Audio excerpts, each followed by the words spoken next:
Welcome back, you filthy exiles. Did my voice just crack there as well? Holy Jesus. Anyway, alright, let's get into the video. So, obviously, you guys have seen me playing on stream with Custom Crit Firestorm, not Fireball, not to get those two confused, even though I called this character Fireball Guy, because that's what it started as.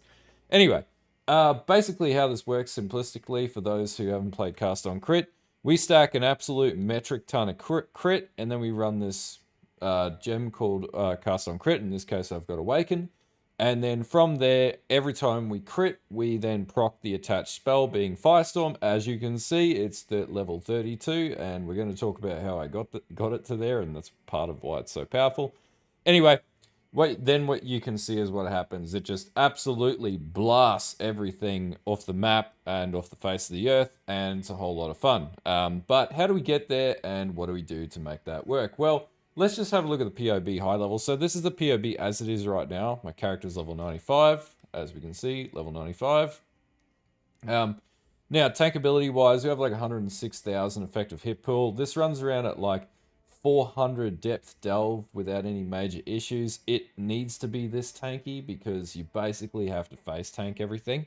Now, what you will see all these highlighted nodes is I have absolutely abused the living shit out of the tattoo system. Like, I've got +1 in here to intelligence skill gems. All this is explodey. So every single node has Warmonger on it. And then every other node has Turtle, which basically increases my ES enough so that I get to 4700 ES.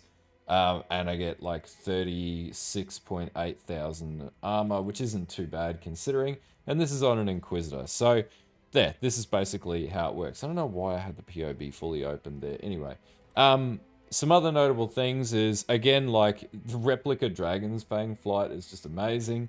I do have Inexorable, which basically gives me, as I get hit, it gives me endurance charges. And if I set my tree to basically don't move for 1 second, and we'll talk about this shortly, my effective hit build goes up.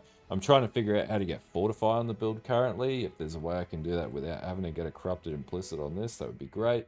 And yeah, basically, yeah, we just do a whole heap of damage. Now, it gets to like 6.5 million on hit crit damage with Firestorm, and then obviously Firestorm has subsequent hits, which is 1.5. So with all the like little shards of Firestorms coming down, that's still nuking shit. And then obviously I've got Explode, so mapping this blast maps. This absolutely rips apart bosses. As you can see in the B-roll, I've done all baseline bosses, not Ubers. Don't ask me about Ubers. Haven't even looked at Ubers with this yet. It's not ready for it. And yeah, that's basically it. So anyway, let's talk through the build. I'll go through the configurations next, and then we'll talk about how this build actually works, how we get the gem levels, and everything else. I should also note, this is getting gem level 32 from a number of places. First and foremost is obviously Skin of the Lords, and that +2's Empower to give me +5 from Empower. I also have +3 coming from Dragon's Fang's Flight to Firestorm gems, which is really, really cheap. I think price-wise, oh, it doesn't come up. It was like in the chaoses. It was like, or maybe 1 div. And then we also get +1 because I'm also using a Honored Tattoo of the Wise, which gives me +1 if I've used an int node, which I have here, to all intelligence skill gems. And then I've obviously got a level 21 Firestorm, which is like 5C. 2120 is 5C because nobody plays Firestorm, and hopefully people start playing Firestorm after this because it's insane. But yeah, anyway, let's talk about the configurations in PoB so we can do a bit of a BS check over this and make sure that it's legit.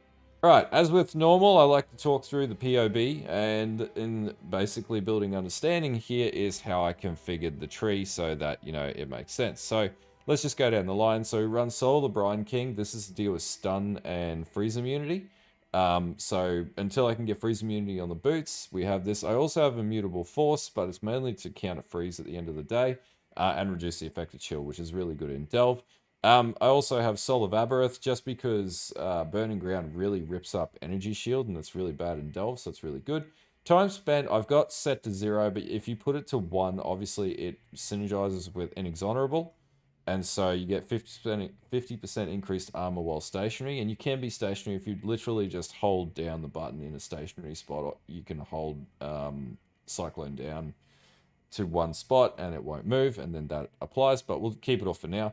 Power charges. How do we get power charges? Really easy. So I actually have a replica Paradoxica on this build, which is one of the few builds that has ever used replica Paradoxica, but it's an achievable outcome that you could craft. So basically what I've got here is trigger a socketed spell on using a skill with a 4-second cooldown. Now, nobody ever uses this on Paradoxica, but it works really well on this replica Paradoxica. So on this, I have that, and then in my gem setup, I have Cold Snap, which gives me frenzy charges. In particular, when enemies are killed, you could argue and say, yes, you're not going to get it when you're bossing, but I'm pretty sure you're okay when you're not bossing. And like the DPS loss isn't major either, so let's not go crazy over that. And then power charges, obviously, I've got Orb of Storms and power charge on crit, and because I have 100% spell crit, I am generating power charges like a madman. And this is a really OG, like OG way to generate power charges that probably isn't used as much in builds, but it works friggin' well in this build. And so to play an OG Firestorm build, we got to pull out some OG mechanics, and that's how that works. So that's how we get all of our charges up. Obviously, endurance charges comes from Inexhonorable on the Anoint. Onslaught, easy, running a Cinder Swallow, so that gives me, it's an Onslaught Flask or a Silver Flask, so it gives me Onslaught, that's no brainer. Arcane Surge, this actually comes from the tree itself, and it comes from this node here, Arcane Capacitor, so we've got a 10% chance to gain Arcane Surge when we kill an enemy. It's not a huge damage boost, but it is significant. And then, we got to go back to config, I'm getting confused now because I'm switching between. Are you on consecrated ground? Yes, we use bottled faith in the build, so we got a bottled faith. Configuration here. Have we crit recently? Like you tell me, we're a cast on crit character. We have 100% crit, so I think we have. Have you killed recently? Generally, yes. And this doesn't... Actually, this means our damage goes up. So if you're versing a boss, you actually get that damage back, because if you haven't killed, you'll do more damage, and then frenzy charges actually goes down again. Anyway, it's weird. Cast on crit's a weird build to balance. Now, mana spend, we're constantly spending mana. Obviously, we spend like 216 mana every like second or so. And then we have a fair bit of regen to counteract that as well within the build. So yes, we're spending about 200 per second. We're channeling Cyclone, because Cyclone's how we play cast on crit. So we basically just, spin to win, which is really cool. Now, other attributes here. Is the enemy burning? Well, we do proc ignite, and I'll talk about that shortly. And is ignite proc? Yes. So because the sword that I've got has 23% chance to ignite, that means 23% chance to ignite.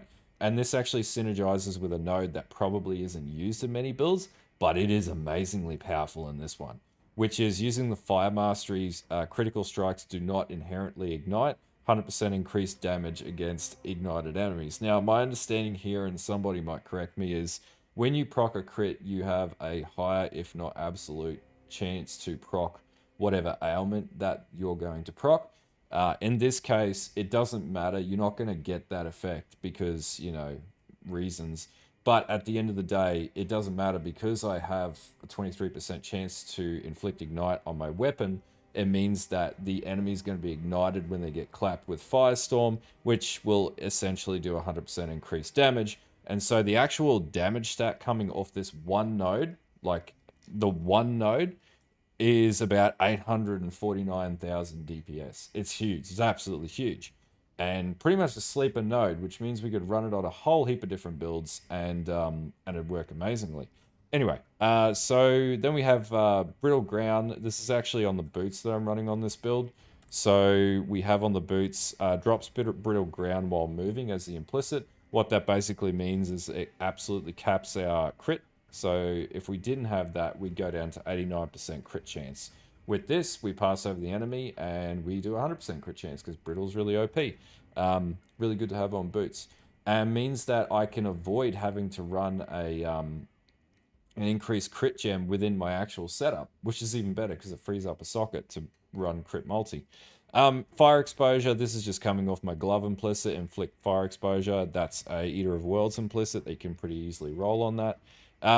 Enemies covered in ash, sorry.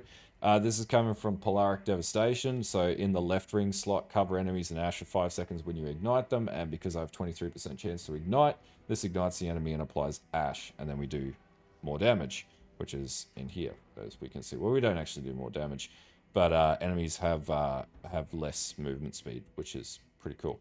And is the enemy on consecrated ground? Yes. Bottled Faith, so absolutely. Guardian Pinnacle damage, because we can't do this without that. Otherwise, we'll get called out by every man and his dog.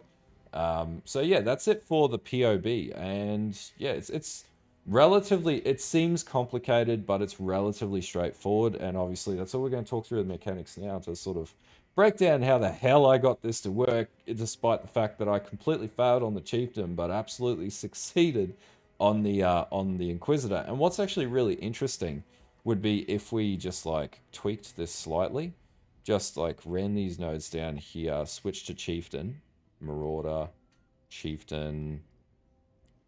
What would happen here? Hinakora's. Yeah, it's still pretty bad. I would not recommend that approach. That's a pretty bad idea. Don't do that. That's horrible. So yeah, no to Chieftain, but Inquisitor really, really good. So anyway, let's talk about the gearing on this build. Okay, so we got some weird combo setups here, but essentially this is a Chaos Inoculation build, so we don't take any Chaos damage, and we convert some of the damage we take to Chaos damage, in particular physical damage. But this is sort of got a throwback to my old Vortex build, so we use Skin of the Lords, but let's talk about it. So I always like using Crown of the Inward Eye on these particular builds because it's really easy to scale armor and it's really easy to scale maximum ES on this. And also on top of this, I have a Determination enchant, which means my reservation. You need to have about 200 mana in your pool at any point in time because it's very expensive to cast on crit if you haven't optimized things, and that's basically what you need to do there.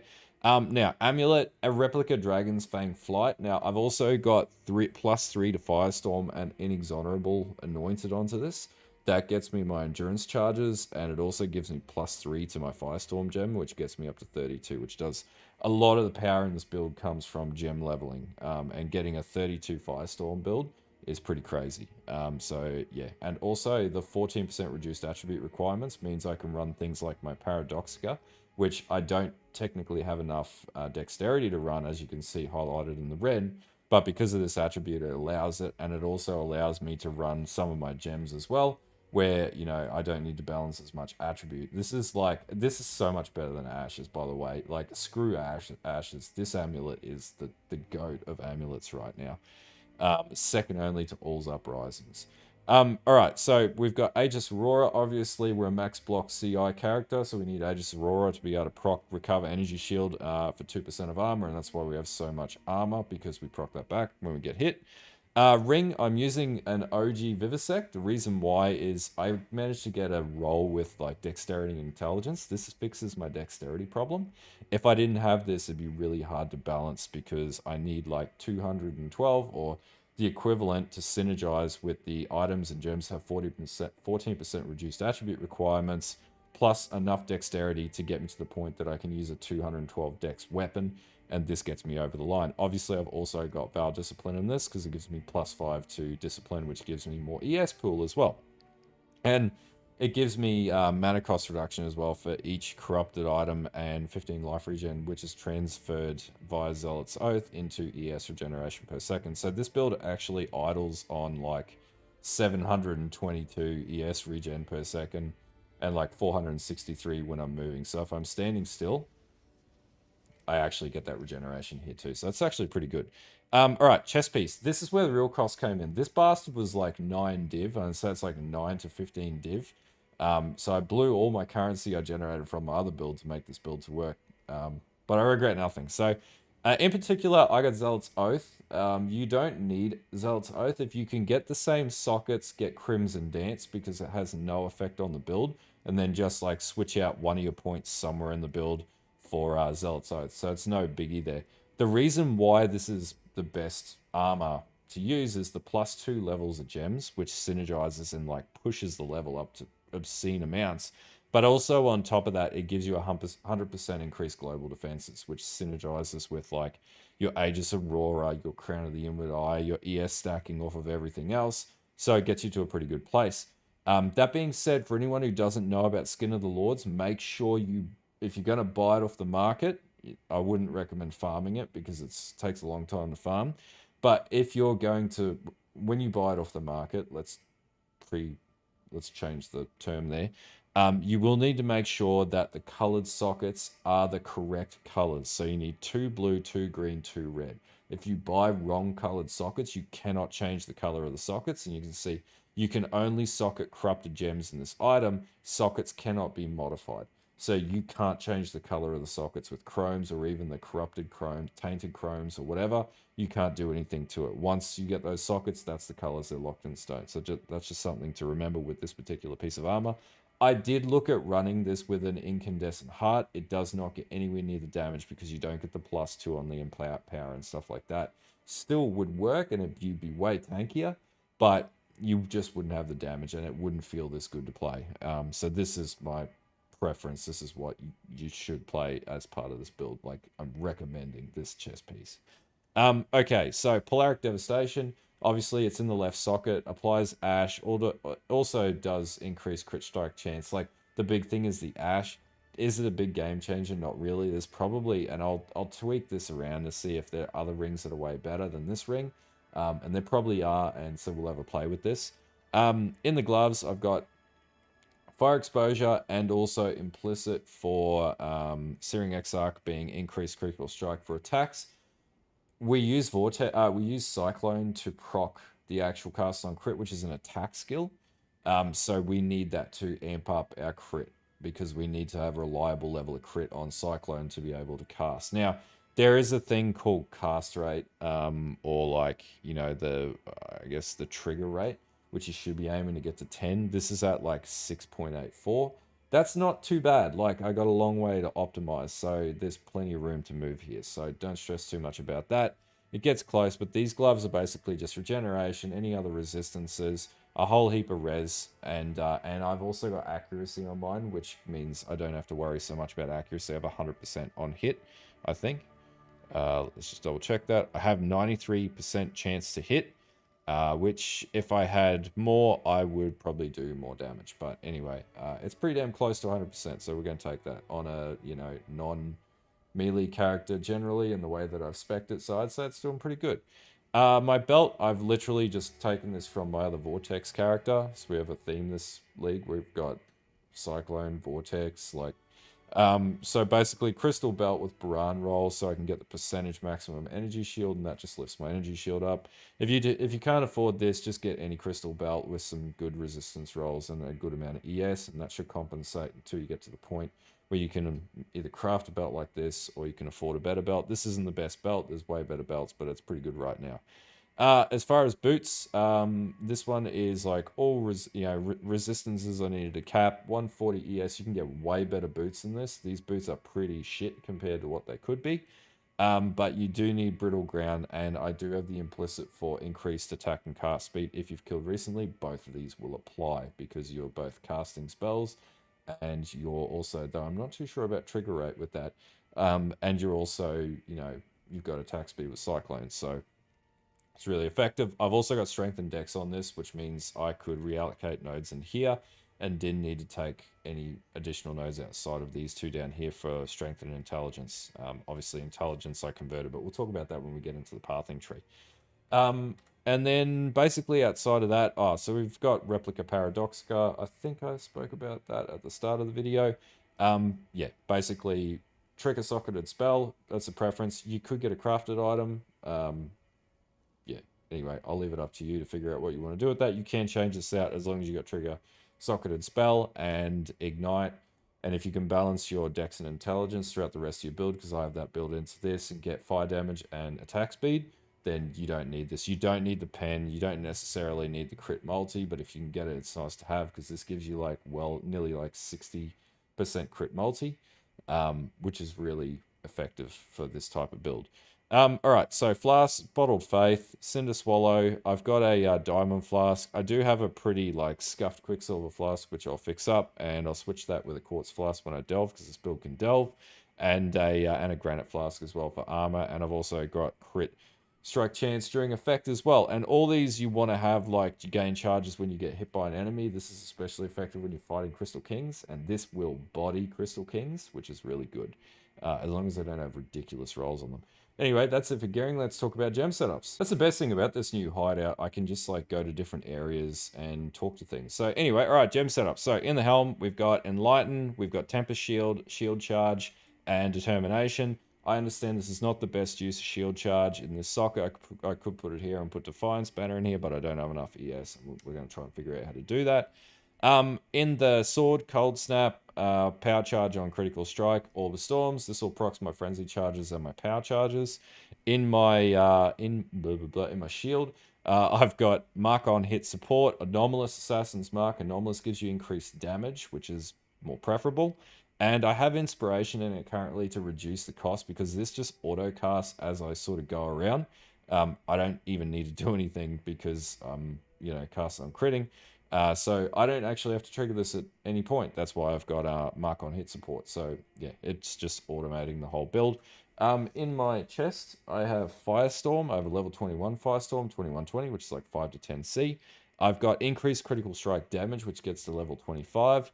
I have Anomalous Inspiration as well. That increases my crit strike even more and reduces my mana cost. I have Cyclone. I have Empower level 4, which gets to level 6 with everything on the chest in particular. And I have Awaken Cast on crit. Now, you'll be asking, where's the +3 coming from in the global modifiers for this? This is actually coming from this node here, +3 to level of all critical support gems. And this is a huge damage increase on this build. So if we take this off, it actually kills like 400,000 DPS off the build. So it's pretty significant. So you do need that. So yeah, that's it for that. And then in the gloves, we've got Precision, Clarity, Zealotry, and Enlighten. We're just maxing out crit. Mana regeneration is really important in this build because you need a lot of mana sustain. So level 21 Clarity gets you that. In the boots, I've got Cast and Damage Taken at level 13. Molten Shell at level 17, Void Sphere, just because I think it's cool and it's a really good utility skill. And then I've got a Flame Dash in here. So I have Shield Charge and Flame Dash, so I can deal with Mavens and whatever, because this can clip Mavens, so this is pretty good. Yeah, anyway, that's it for gem setups. Let's talk about the pathing tree. All right, so pathing tree gets a bit gnarly. Tattoos definitely make things more complicated to do these guides now, but let's just power through this. So, all right. So we start at the Inquisitor start point. We take the attribute nodes. We grab Sanctity. We also want to grab Righteous Decree. And you want to come up through this side here, because this gives you 4% reduced mana cost as opposed to 3%. And it also gives you 8% mana cost. I don't know why they put this node in here. It doesn't make a lot of sense, considering like this is not better than this. And you're never going to take all these nodes. I don't know any builds that do. If you do, post up in the comments, or maybe I don't know something, but it just seems redundant. Anyway, so we come down, we get Glancing Blows, we get Sanctity. We run 1% crit multi per 10 maximum energy shield, and this synergizes with our Aegis Aurora because we have 237 ES. The more ES you get on this shield, the more crit multi you're going to get from this, which is pretty good. Then we come down, we get Expertise because we need the Dex. We get the Intelligence node, not because we need Intelligence, but we're going to use an Honored Tattoo of the Wise to convert this to a +1 Intelligence skill gem node. This is a 1 div and 10 chaos item, and it's absolutely worth it. Then we come across and we put in Immutable Force, and this means that I have 825% stun and block recovery. This is a high level roll. I actually dived it into this position because this is really expensive. Was really expensive. Now it's really cheap. So yeah, it's 40 chaos, so have fun. Then we come across and we will talk about the clusters later. Come across, we've got Impossible Escape coming up here. In this, with Unwavering Stance, this is now 2 div. And so we then come down here and we get Prismatic Skin, which gives us +2 to all maximum elemental resistances, which is how we get little bit of overcap here. And Eagle Eye, which is actually pretty significant, gives us accuracy, 20% global accuracy, and 20% crit strike chance, which pushes that accuracy rating way up, which increases the damage even more, and that's what we need. Then we come up further, we grab Faith and Steel. We want the 10% physical damage converted to chaos damage because we're CI, that completely eliminates 10% of physical damage inbound. Then we come up and grab Arcane Capacitor. We need the Mana Mastery for 12% mana reservation efficiency of skills. Then we grab Sovereignty. We grab all these nodes up here, plus the 8% increased damage per aura, because we got 6 auras, so 6 times 8. And then we come up, we grab Arcane Potency, plus 3 to critical support gems. Then we come up, we grab Arcane Guarding. We want to grab this node up here, but we'll talk about this at the very end. We also get Unnatural Calm. We want the 2% regeneration per skill, per second. Then we come up, we're going to grab Heart of Flame, and then we want to grab the Fire Mastery for crit strikes do not inherently ignite, 100% damage with hits against ignited enemies though. Then we grab the dual socket down here, and we move down to get Mystic Bulwark. This is going to increase our mana regeneration by 75%, because this is a max block toon. So we have 75% spell block and attack block, and then 6% spell block, which actually translates to 12% with glancing blows. Then we come further across here, all the way to here. You're not going to get Chaos Inoculation into this build before you put an Aegis Aurora on it. Do not do that. You will scuff the build and you will have a bad time. So even when you do that, like I leveled this through Act 10 using Righteous Fire and Absolution. If you watch my live stream, I'll put a link to the live stream in there to show how I leveled it. And then we grab Influence, and we grab Aura's skills give 10% increased effect. Now, Cluster Jewels. Cluster Jewels are really important in this build because this is how we get a lot of our crit. So, pretty much the same large clusters, Prismatic Heart, Smoking Remains, and Widespread Destruction. So these are like 2 div each, which isn't too expensive. And then it's like 150 chaos for these here. We'll just have a look. So, yep, 150 chaos around about. So, you know, I'm not talking shit. It works. Now, the other thing you want to do is where you can get attributes on your clusters in your implicits as well. So see +3 attributes. I don't have it on these. I have it on these small cluster jewels here. You want to try and get attributes on these as much as possible, because this will alleviate trying to find the attribute points either in your gear or in your tree. It just makes it so much simpler. But anyway, let's talk about this up here first. Okay, so all 4 of these medium clusters, you're going to need Quick Getaway and Pressure Points. In particular, Quick Getaway is why my build is so fast. You get 5% increased movement speed when you've dealt a crit speed recently. So I get 20% crit movement speed just with that, which means you completely nullify or you almost completely nullify the 30% less movement speed off of this, plus a Quicksilver Flask completely eliminates the downside of Cyclone, so you can move around pretty quickly. Then you obviously get your movement speed on your boots. In this case, I've got 35% on my boots, so basically Cyclone has no drop off in the speed. And this is how you deal with Cyclone slowdown on Cyclone builds, if anyone plays Cyclone builds. Anyway, beyond this, I then have reservation efficiency nodes, which deal with dexterity in particular. Dexterity is problematic, and it also does 6% mana reservation efficiency for each of these.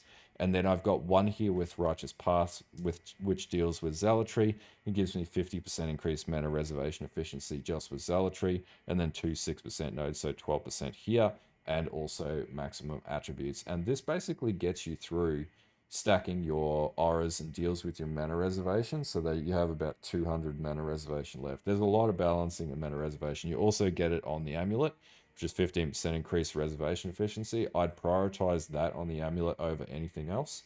And then you basically get it from the enlightened supports in here. I also get it from the enchant on the helm as well. And that's basically how I dealt with mana reservation efficiency. And then we come back down. So we have the same setup on here with Quick Getaway and Pressure Points, Smoking Remains, Bulwark, and Widespread Destruction. But instead I have a Watcher's Eye, which gives me Consecrated Ground. While affected by Zealotry, causes enemies to take 8% increased damage, which is pretty significant. And the biggie here, gain 30 energy shield per enemy hit. Now, this was surprisingly cheap. It was only, well, at the time it was surprisingly cheap. Probably with the 30, if you can go lower, that's fine. I got it for like 2 div, I think, while I was on stream. or maybe last night. This is pretty cheap, and it means that you do so many hits. With every hit, you get 30 ES back, so you don't need to worry so much about your regeneration because you just absolutely mince enemies and get a ton of ES back every hit, and you hit a lot with this build. And then the other one here, I've got a Corrupted Blood Implicit Immune Jewel, which just dropped in Delve, which gives me reduced mana cost, does give me increased maximum mana, and some crit multi, which gives me a nice boost to DPS. Now, Ascendancies, the order that I took it was Sanctuary, Righteous Providence, Inevitable Judgment, and Augury of Penitence. However, when you're leveling, you're going to take Sanctuary, Pious Path, Righteous Providence, and Inevitable Judgment because I used RF to level. And then once you spec out of RF, you get rid of Pious Path and then respec into Augury of Penitence, and Bob's your uncle, you're good. You could also switch that around and switch Inevitable Judgment and Augury of Penitence and go Augury of Penitence while you got RF, and then just add Inevitable Judgment once you spec out of RF when you've leveled. But I'm not going to do a leveling guide with this. I think we all know how to play RF. If you don't know how to play RF to level, look at a PoX video. That's all I'm going to say. Okay, so that's basically it for that. Now, Pantheon-wise, I think I mentioned earlier, Soul of the Brian King and Soul of Aberith, that pretty much gets you over the line, and that's basically it for the skill tree setups. Oh, and also, I should add, tattoos. Alright, so all of these highlighted here are Warmonger. What Warmonger does is enemies you kill have a 2% chance to explode, dealing a tenth of their maximum life as fire damage. We scale fire damage, so we do tons of fire damage, which is why we just absolutely obliterate maps, obliterate delve, obliterate everything. And I'm not going to count how many nodes are here. You can do that in the PoB. And then I also use Honored Tattoo of the Turtle, which gives me 3% increased global defenses. This is more effective than stacking intelligence, and it also means that you stack armor as well. So your armor goes up as well as your ES at the same time. So it double dips. And that's basically what I have across all of these nodes all the way through. And the only other one is just the int node, which I've spoken about, which gives you +1 to intelligence skill gems. So yeah, that's basically it for the skill tree. Okay, so I hope this video sort of breaks this down. This is just going to be update 1. I'm going to do a final build guide for this, but I went into a fair bit of detail to give you an idea of how it works. How does it play? It's fun as hell, like you've seen it in the B-roll. T16's down. I've done as far as 400 plus depth, probably about 450 right now. Bosses, anything less Ubers can do it. Maven does it. Actually does bosses way better than my Vortex Elementalist build, my Coldfire build. Yeah, it's just a really fun build. I'm really surprised by it. Super tanky, super good damage for what it is. I'm pretty sure there aren't many Firestorm builds, and I'm going to do a video where we switch the skill out and we test a whole heap of cast on crit, because this can be applied to almost any spell skill that has any ability to scale with fire damage. So we're going to try that out too. Anyway, if you like this video, don't forget to follow the Twitch. Don't forget to follow the YouTube. Obviously, you're on the YouTube checking it out. And yeah, if you want to talk about the build, got any questions, ask away in the comments. Always fun to sort of troubleshoot different ideas and whatnot as well to make this build better. And if you want to check out the Discord, there'll be a link to the Discord below as well. Anyway, until next time, have a good one, and bye.